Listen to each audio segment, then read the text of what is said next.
मैं अपने बेटे हाफिज़ मोहम्मद अदनान साहब को दावत देता हूँ कि वो आएँ और तकरीर करें। मोहतरम हाफिज़ मोहम्मद अदनान साहब।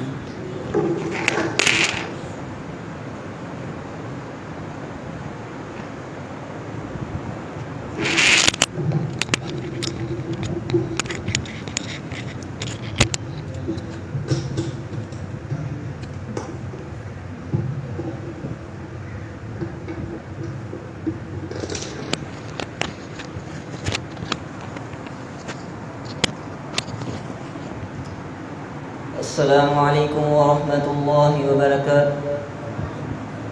नहमदुहु व नस्तईनुहु व नस्तगफिरुहु व नऊज़ु बिल्लाहि मिन शुरूरि अनफुसिना। अम्मा बाद, क़ाला अन्नबिय्यु सल्लल्लाहु अलैहि वसल्लम, इन्नल्लाह हर्रम अलैकुम उक़ूक़ल उम्महात व मनअन व वअदल बनात व करिह लकुम क़ील व क़ाल व कसरतुस सुआल व इज़ाअतुल माल। नबी करीम सल्लल्लाहु अलैहि वसल्लम ने 7 ऐसी चीज़ें बताई हैं जो अल्लाह ताला ने हम पर हराम कर दी हैं। इनमें से पहली चीज़ उक़ूक़ुल उम्महात।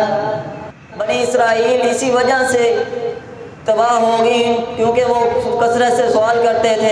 अल्लाह ताला ने इनको तबाह कर दिया। और वइज़ाअतुल माल, अल्लाह ताला ने फरमाया कि अपने माल को ज़ाया ना करो, फजूल खर्ची ना करो, नाजायज़ कामों में से खर्च ना करो क्योंकि फजूल खर्ची करने वाला शैतान का भाई है। अल्लाह ताला ने कुरान में फरमाया, इन्नल मुबज़्ज़िरीन कानू इख़्वानश शयातीन, बेशक फजूल खर्ची करने वाला शैतान का भाई है। अल्लाह ताला से दुआ है कि जो सुना है सुनाया अमल करने की तौफीक अता फरमाए।